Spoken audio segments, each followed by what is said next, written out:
우리 시간 함께 예배를 위해서 기도했으면 좋겠습니다. 주님, 오늘 이 예배 시간 가운데에 찾아와 주시고 좌정하여 주셔서 우리에게 필요한 말씀을 허락하여 달라고 우리 시간 한번 합심해서 기도하도록 하겠습니다. 기도하시겠습니다. 사랑의 주님, 감사합니다. 하나님 아버지, 자격 없는 우리가 아버지, 제가 이 자리에 나와서 주님 아버지, 주님을 찬양합니다. 하나님 아버지, 나 같은 죄인을 살리신 주님, 주님의 그 은혜에 감격하여서 주님 아버지, 나는 주님을 찬양할 수밖에 없습니다. 주님을 예배할 수밖에 없습니다.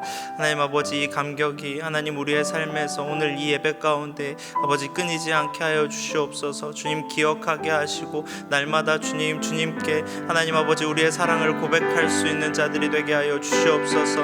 하나님 아버지 오늘 이 예배 시간 주님 아버지 특별히 말씀을 허락하여 주시옵소서. 하나님 아버지, 선포대원님 말씀 가운데에 주님 아버지 화평이신 아버지 예수 그리스도가 아버지 선포하신 이 말씀으로 인하여서 하나님 아버지 매여있던 아버지 묶여있던 아버지 모든 문제들이, 모든 관계들이 아버지 풀리게 되는 놀라운 역사가 일어나게 하여 주시옵소서. 하나님 아버지, 말씀이 변화시킵니다. 아버지 우리의 삶을 변화시킵니다. 하나님 아버지 그 능력을 믿습니다. 하나님 아버지 우리에게도 말씀하여 주셔서 하나님 아버지 우리의 삶이 변화되는 놀라운 역사가 오늘 이 예배로부터 시작되게 하여 주시옵소서. 하나님 아버지 감사합니다. 우리를 예배의 자리로 불러주시니 감사합니다. 우리는 서로 사랑할지니 이는 너희가 처음부터 들은 소식이라. 주님, 우리가 처음부터 들었던 이 소식을 기억하게 하여 주시옵소서. 또한 행하게 하여 주시옵소서. 주님, 내 안에 사랑이 없습니다. 먼저 주님의 사랑을, 그 한없는 사랑을 내가 먼저 만끽하게 하시고 그 감격으로 다른 사람도 사랑할 수 있게 되게 하여 주시옵소서. 특별히 오늘 이 예배의 시간이 그런 시간이 되길 소망합니다. 주님, 우리에게 말씀을 허락하여 주시고 그 말씀이, 사랑의 말씀이 딱딱하게 굳어있는 우리의 마음을 부드럽게 변화시켜 온화한 주님의 성품을 담게 하여 주시옵소서. 오늘 이 시간 하나님께서 이루실 일들을 기대합니다. 소망합니다. 감사드리며 이 모든 말씀 살아계신 예수 그리스도의 이름으로 기도드렸사옵나이다.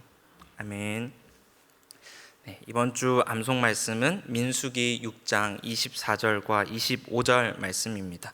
먼저 두 번 읽고 또 마지막 한 번은 눈을 감고 외워보도록 하겠습니다. 같이 읽도록 하겠습니다. 시작. 여호와는 내게 복을 주시고 너를 지키시기를 원하며 여호와는 그의 얼굴을 내게 비추사 은혜 베푸시기를 원하며 여호와는 그 얼굴을 내게로 향하여 드사 평강 주시기를 원하노라 할지니라 하라. 우리 민수기 6장 24절 25절 말씀. 아멘. 우리 한 번 더 읽어보도록 하겠습니다. 시작. 여호와는 내게 복을 주시고 너를 지키시기를 원하며 여호와는 그의 얼굴을 내게 비추사 은혜 베푸시기를 원하며 여호와는 그 얼굴을 내게로 향하여 드사 평강 주시기를 원하노라 할지니라 하라. 민수기 6장 24절에서 26절 말씀. 아멘. 우리 가능하신 분들은 한번 눈을 감고 외워보도록 하겠습니다. 시작. 여호와는 내게 복을 주시고 너를 지키시기를 원하며 여호와는 그의 얼굴을 내게 비추사 은혜 베푸시기를 원하며 여호와는 그 얼굴을 내게로 향하여 드사 평강 주시기를 원하노라 할지니라 하라. 민수기 6장 24절 26절 말씀. 아멘. 오늘 본문은 디모데전서 1장 12절에서 17절까지의 말씀입니다. 디모데전서 1장 12절에서 17절까지의 말씀입니다. 제가 가진 성경으로는 신약 성경 336면에 있습니다. 디모데전서 1장 12절에서 17절까지의 말씀입니다. 저부터 한 절씩 교독하시고 마지막은 합독하도록 하겠습니다. 나를 능하게 하신 그리스도 예수 우리 주께 내가 감사함은 나를 충성되이 여겨 내게 직분을 맡기심이니 비방자요 박해자요 폭행자였으나 도리어 긍휼을 입은 것은 내가 믿지 아니할 때에 알지 못하고 우리 주의 은혜가 그리스도 예수 안에 있는 믿음과 사랑과 함께 넘치도록 풍성하였도다.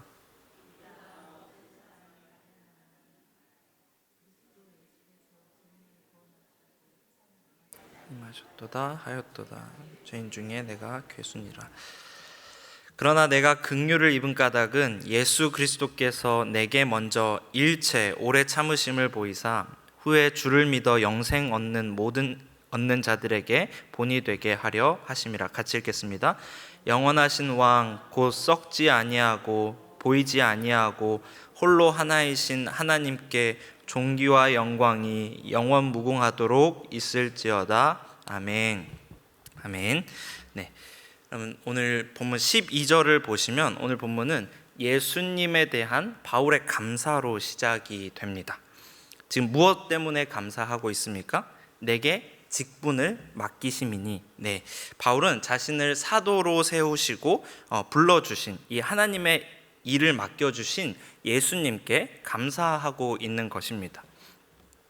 그런데 생각해보면 누구나 바울에게 이 직분을 맡기고 싶어 했을 것 같습니다.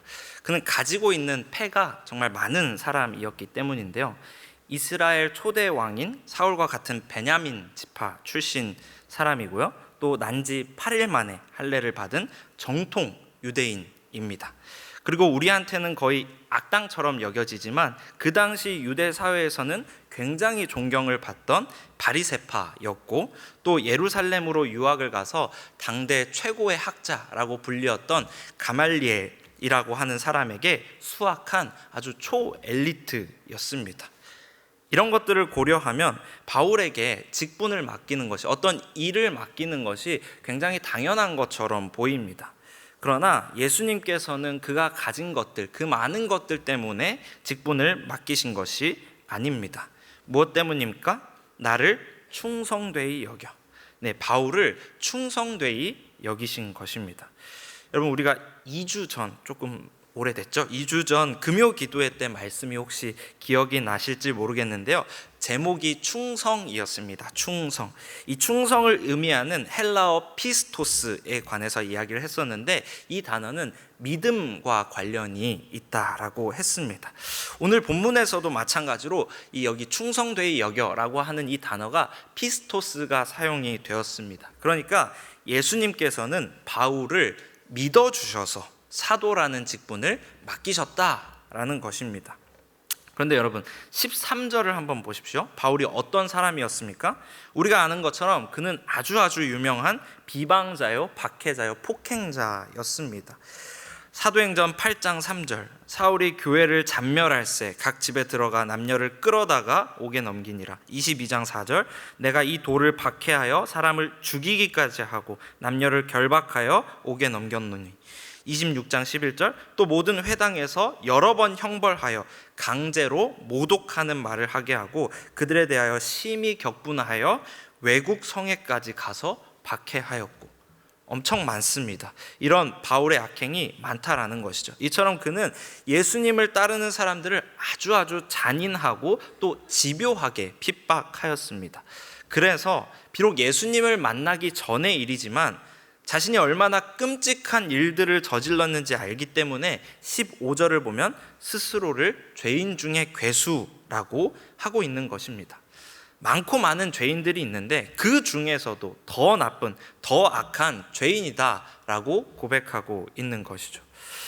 여러분, 이 세상은 어떻습니까? 우리는 이 불신의 시대를 살아가고 있습니다.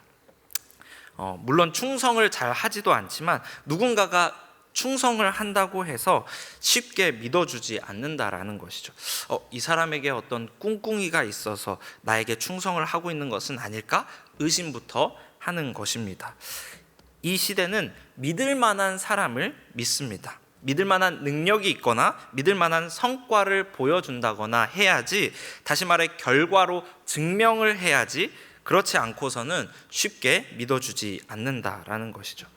그런 의미에서 바울은 예수님에게 있어서 정말 믿지 못할 사람입니다. 바울이 회심했다는 것을 들은 그리스도인들의 반응이 9장 21절에 나오는데요. 보시면 듣는 사람이 다 놀라 말하되 이 사람이 예루살렘에서 이 이름을 부르는 사람들을 멸하려던 자가 아니냐. 여기 온 것도 그들을 결박하여 대제사장들에게 끌어가고자 함이 아니냐 하더니 라고 합니다. 당연하죠. 그간의 이 바울의 행보를 보면 아주 자연스러운 반응입니다. 그런데 우리 예수님께서는 어떠셨습니까? 본인도 알고 다른 사람들도 다 아는 이 죄인 중의 괴수, 그 바울을 충성되이 여기셔서 믿어주셔서 그에게 직분을 주신 것입니다. 또 얼마나 믿고 맡기셨는지 그를 귀하게 사용하셔서 신약이 여러분 총 27권인데 그 중에서 거의 절반 정도 되는 13권을 그를 통해서 쓰셨고, 무엇보다 전도 여행을 통해서 이방인 선교의 물꼬를 틔우는 아주 중요한 역할을 맡기셨습니다. 정죄당하고 벌을 받아도 모자랄 판에 그를 충성되이 여기시고 직분을 맡기시니까 바울 입장에서는 그 감격을 이루 말할 수가 없는 것입니다. 그러니까 14절처럼 고백할 수밖에 없는 것이죠. 우리 같이 한번 읽어보도록 하겠습니다. 시작. 우리 주의 은혜가 그리스도 예수 안에 있는 믿음과 사랑과 함께 넘치도록 풍성하였도다. 여러분, 이 고백에는 어떤 뜻이 담겨져 있습니까? 그가 감당하고 있는 이 직분은 그의 잘 나가는 집안 때문도, 자신이 가지고 있던 이런 뛰어난 스펙 때문도 아니라 온전히 100% 자신을 사랑하시고 충성되이 여겨주신 주님의 은혜 덕분이라는 고백이 들어있는 것입니다.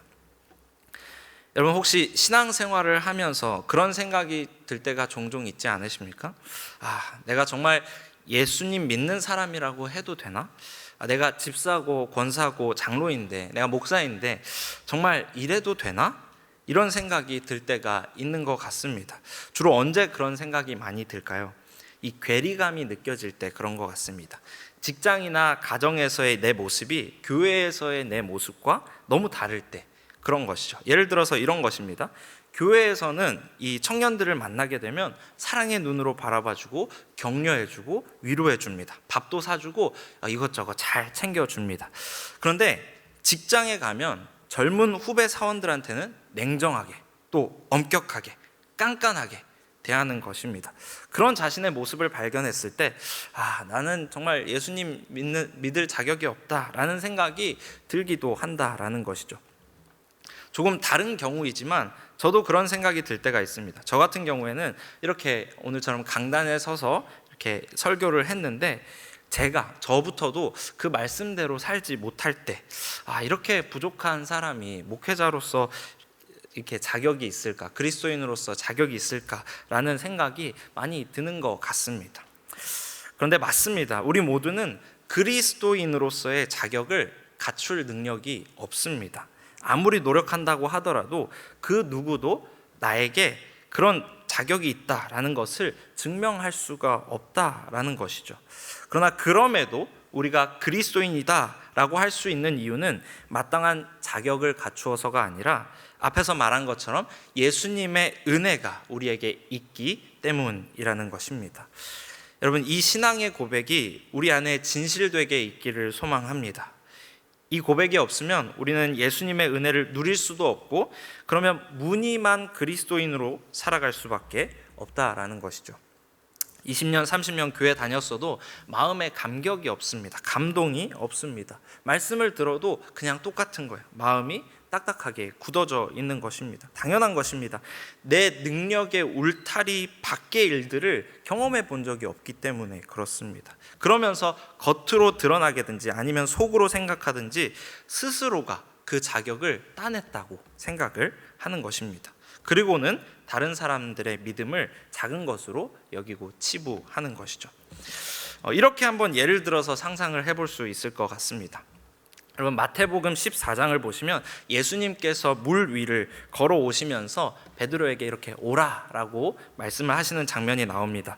예수님께서 베드로에게 이렇게 오라라고 말씀을 하셨을 때 베드로는 몇 걸음을 떼다가 바람을 보고 무서워서 결국 물에 빠져 들어가고 예수님께 건짐을 받습니다. 이 사건을 보면 비록 베드로가 물에 빠진, 어쩌면 믿음의 실패라고 할 수 있는 이 일들을 경험했으나 오히려 그 일이 있었기 때문에 건지시는 예수님의 은혜를 경험할 수 있었다라는 것을 우리는 발견할 수 있습니다. 그런데 자신에게서 그리스도인의 이 자격을 찾는 사람들은 애초에 베드로와 같이 도전하지 않을 것입니다. 그러면서 물에 빠진 이 베드로를 보고 나는 물에 빠지지 않았으니까 내 믿음이 저 사람보다 낫다. 나는 이 믿음의 실패를 경험하지 않았으니까 내가 저 사람보다 낫다라고 하는 것이죠. 그러나 그의 신앙생활에는 믿음의 실패도 없지만 예수님도 없습니다. 여러분, 우리가 이런 헛똑똑이가 되지 않았으면 좋겠습니다. 우리에게 필요한 것은 성공의 경험이 아니라 그것으로 내세울 수 있는 내 자랑, 내 체면이 아니라 예수님 그 자체입니다. 예수님의 은혜 없이 우리는 진정한 그리스도인이 될 수 없기 때문입니다. 그리고 예수님의 이 은혜는 바울에게만 주어진 것이 아닙니다. 베드로에게만 주어진 것이 아닙니다. 우리에게도 동일하게 주어졌습니다. 16절의 말씀을 우리 같이 한번 읽어보도록 하겠습니다. 시작.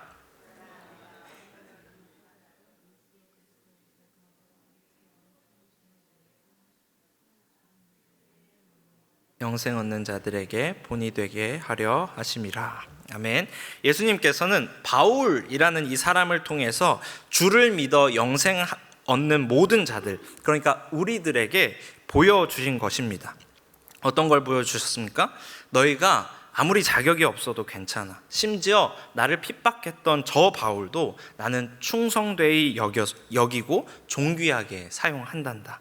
너에게 필요한 것은 자격이 아니라 은혜야. 그러니까 사랑하는 자녀들아, 나에게 와서 은혜를 받아 누리렴. 이렇게 말씀하시는 것이죠.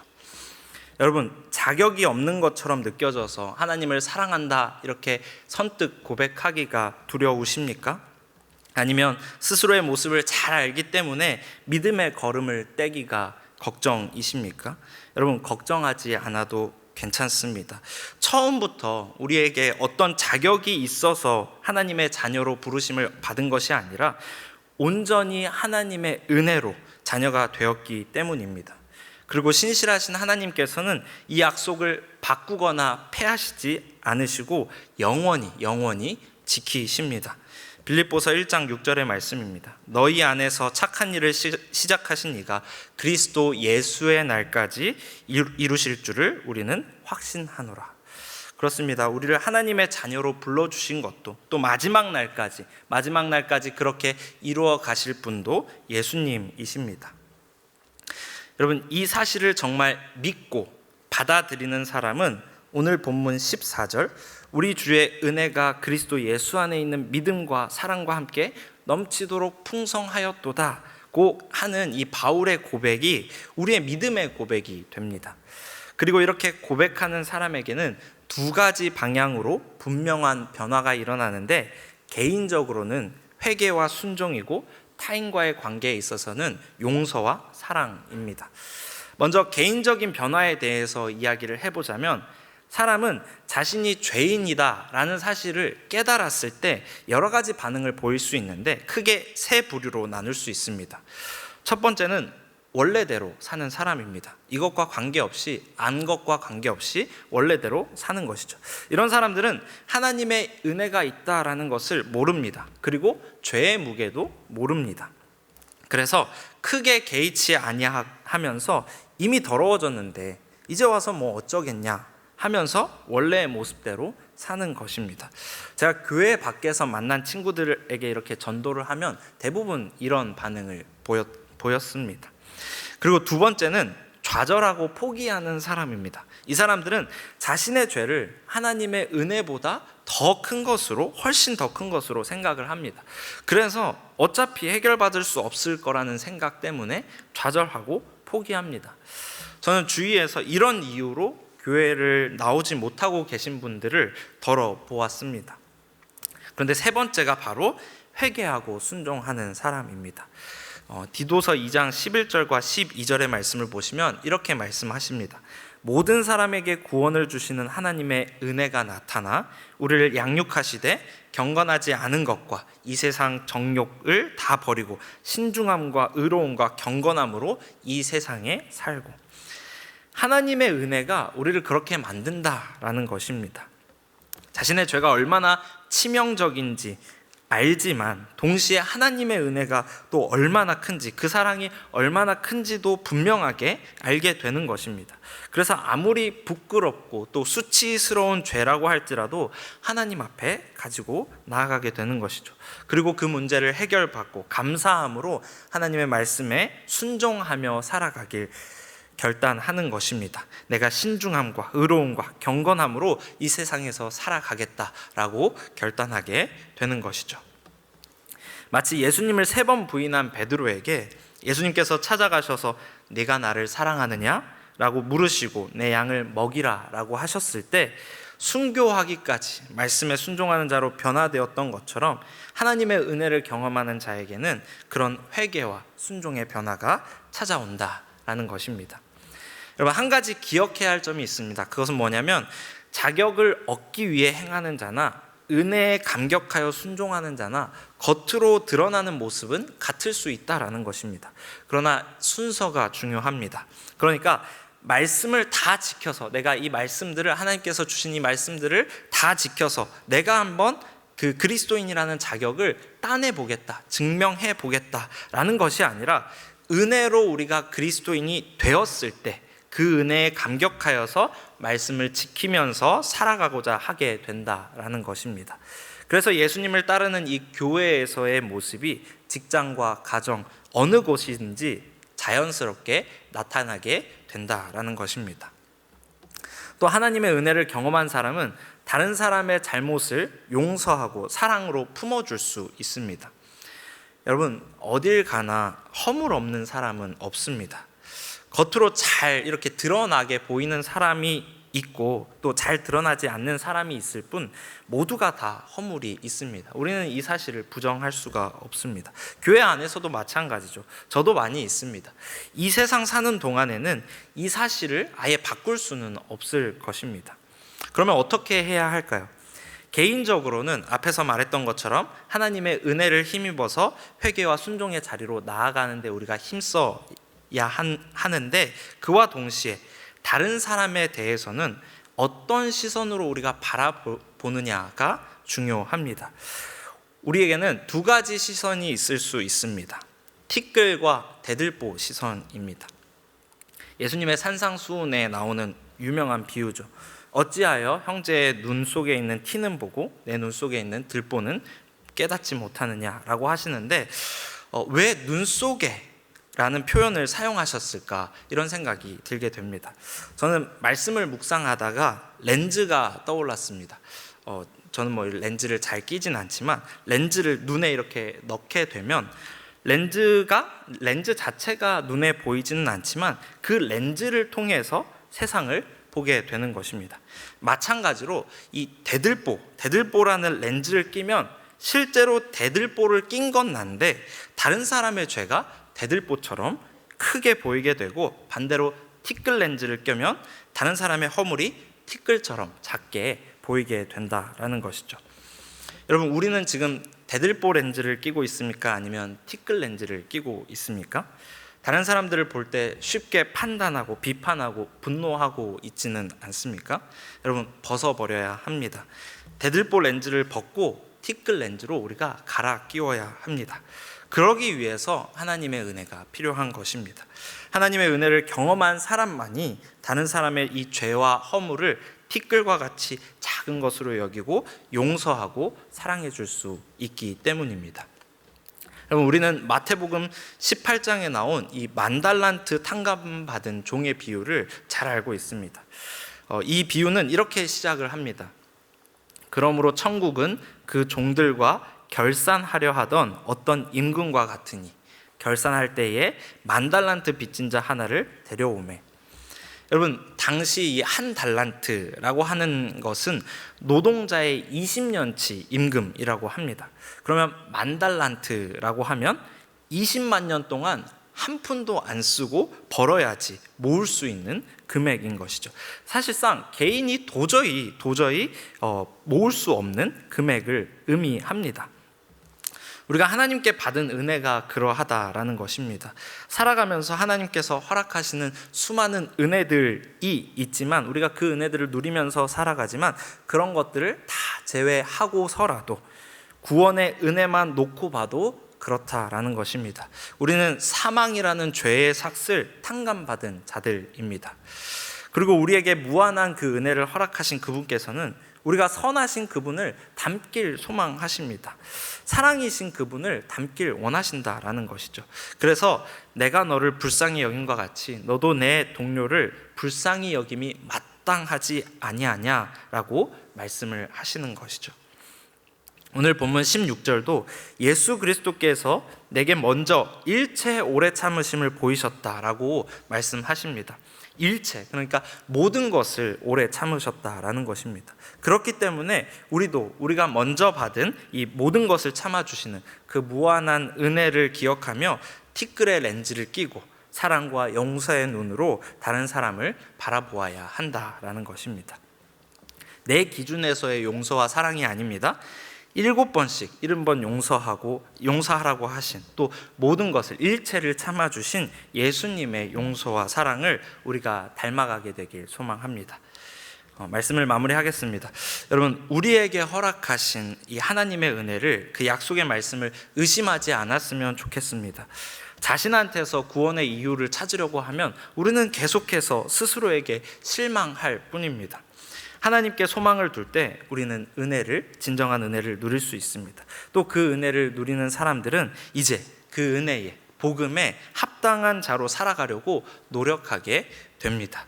스스로는 돌이켜서 회개하고 말씀에 순종하게 되는 것이고, 다른 사람에게는 내가 먼저 받았던 하나님의 그 크신 사랑을 기억하면서 사랑과 용서를 베풀고자 결단하게 되는 것입니다. 여러분, 우리 모두가 그런 하나님의 은혜에 감격하여서 변화되는 그런 사람들이 되었으면 좋겠습니다. 하나님께서 기뻐하시는 하나님의 자녀로 살아가는 저와 여러분이 되길 소망합니다. 오늘 들은 설교를 떠올리면서 우리 함께 기도했으면 좋겠습니다. 주님, 우리가 하나님의 자녀이자 충성된 종이 될 수 있는 것은 우리의 어떠함 때문이 아니라 오직 하나님의 은혜 덕분임을 고백합니다. 그 은혜가 우리를 회개하고 순종하게 하며 또 사랑하고 용서하게 함을 고백하오니, 그렇게 날마다 예수님을 더 닮아가게 해달라고 우리 이 시간 함께 기도하도록 하겠습니다. 기도하시겠습니다. 사랑의 주님, 감사합니다. 하나님 아버지, 오늘 이 말씀을 우리에게 허락하여 주시니 감사합니다. 하나님 아버지, 정말 그렇습니다. 하나님, 내게는 아무런 자격이 없습니다.